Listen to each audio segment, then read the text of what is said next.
ఈ వీడియోలో నేను నాగ చైతన్య గారికి సంబంధించిన ఒక ఇంట్రెస్టింగ్ టాపిక్ చెప్పబోతా ఉన్నాను అనమాట.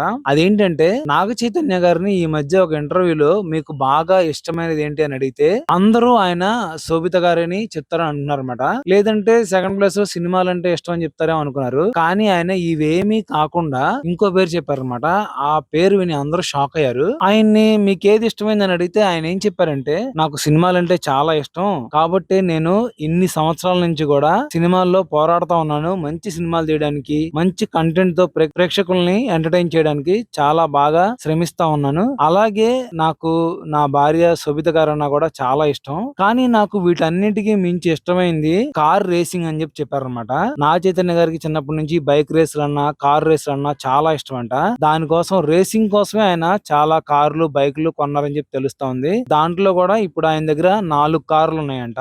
అవన్నీ కూడా రేస్ కార్స్ అని చెప్పి తెలుస్తోంది. నిజంగా కూడా సినిమాలో హీరోలనే కాదు, ఎవరికైనా సరే కొన్ని స్పెషల్ హాబీస్ ఉంటాయి అనమాట. ప్రతి ఒక్కరికి కూడా కొంతమంది డాన్స్ చేస్తారు, కొంతమంది బొమ్మలు గీస్తారు, కొంతమంది ఇలా రేసింగ్ చేస్తారు, కొంతమంది బుక్స్ రాస్తారు. ఇలా సపరేట్ గా చాలా ఉంటాయి. దాంట్లో రేసింగ్ అంటే మాత్రం మామూలు మ్యాటర్ కాదు. ఎందుకంటే కార్లు నడపడం, బైకులు నడపడం అంటే అంత తేలిక కాదనమాట. అలాంటిది ఆయన రేసింగ్ అంటే ఇంట్రెస్ట్ అన్నారంటే ఆయనకి దాని మీద ఎంత పిచ్చో ఆలోచించండి. పైగా ఆయన బైకులు గాని, కార్లు గాని చాలా బాగా నడుపుతారు. ఒకసారి రానా గారు కూడా అన్నారు, నువ్వు మాట్లాడే మాటలకి అలాగే నువ్వు కారు నడిపే తీరుకి అస్సలు సంబంధం ఉండదని. అంటే ఆయన మాట్లాడడం చాలా స్లోగా, నెమ్మదిగా ఆలోచించి చాలా పెక్యులర్ గా మాట్లాడతారు. అలాంటిది కార్ డ్రైవింగ్ ఏ రేంజ్ లో చేస్తారో ఊహించండి. ఇంకా అందుకని ఆయన నేను రేసింగ్ కి వెళ్తానని చెప్పారు. నాకు అన్నిటికన్నా ఇష్టమైంది నా స్ట్రెస్ బస్టర్ కార్ రేసింగ్ అని చెప్పారు అనమాట. ఆయన అదే కార్ రేసింగ్లు, బైక్ రేసింగ్లతో ఒక సినిమా తీసి దాంట్లో ఆయన స్టామినా కూడా ప్రూవ్ చేస్తే మనం కూడా కొంచెం కొత్తగా ఉంటుంది. సినిమా కూడా ఎంజాయ్ కూడా చేస్తాం అనమాట.